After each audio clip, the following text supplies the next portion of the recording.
What is something more emotionally painful than getting cheated on? Death of your child. Seeing a loved one go on a downward spiral and you can do nothing to stop it. Being abused by a parent, that's a whole other level of betrayal. Losing a person that you truly loved. Suicide bereavement.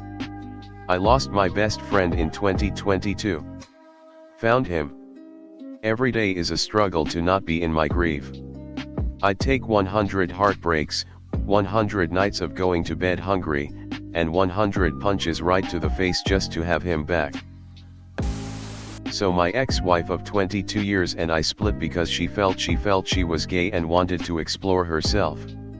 It hurt, but I accepted it and moved on. We stayed friends because of the kids. Just last week she tells me she has met someone and has been dating. I'm happy for her until she says it's a guy. Literally crushed me, and I've been in a pit of despair since. Having your mother pass away in your arms. Mental instability.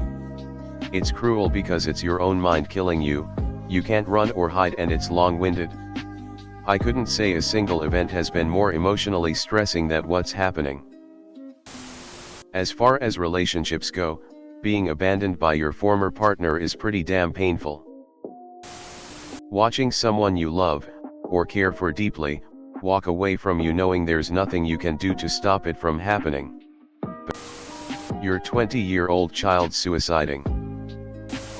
Having to break up the one you still love BC, you know it won't work. Watching someone you're still in love with move on almost immediately. Being emotionally neglected by your parents, or being bullied as a kid.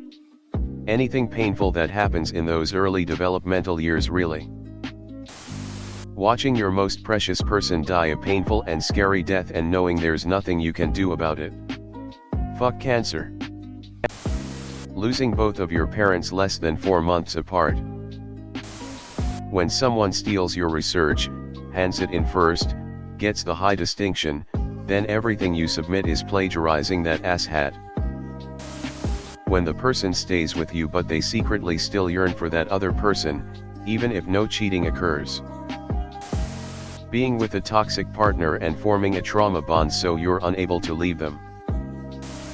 Forgiving them and getting cheated on again. There's no limit on the depth of someone's emotional pain, no matter the cause. My parents admitting they raised me to be a slave. Getting cheated on is nothing compared to that. The person that you truly loved suddenly ignored you. A loved one dying. Loving someone and being told they don't feel the same. Friendship breakup. What a great thread, just in time for the holidays. Merry Christmas, everyone. Being neglected and rejected by your parents when you're a child. Yes. Your closest sibling being murdered by your uncle, your grandpa being an accessory, and then your whole family supporting the murderer. Not earning enough to pay loans, mortgages, credit cards / other bills. Knowing what you could have achieved, instead you lost time. Believe me, it will haunt like hell. Realizing someone was only your friend to see what they could gain from you.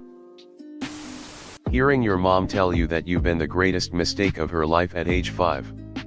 Then getting abused by her and blamed for everything and getting to know that she's an alcoholic.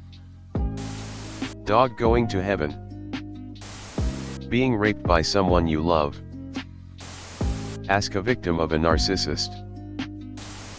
Failing everyone around you. Not having supportive parents. I was best friends with someone for way over 40 years. We met each other when I was in first grade and we've been friends ever since. Sure, over the years, we've had periods where we weren't spending as much time together. I joined the military during the war and had gone away for about 10 years, but we still talked on the phone once a month. But for the entirety of our childhoods and all throughout our 20s, we spent pretty much all of our time together.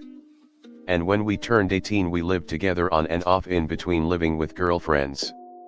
and for about 12 years after I got home from the army he and I saw each other pretty much every other weekend. To say we were as close or closer than brothers is oversimplified. To me, he was part of my family.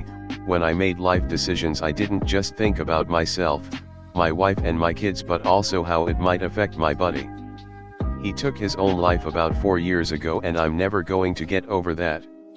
I'm 50 years old, so I'm never going to make another lifelong friend. In fact, it occurred to me earlier this year that the odds are pretty good that until I die the only people I'll probably spend any time with outside of work are my wife and son.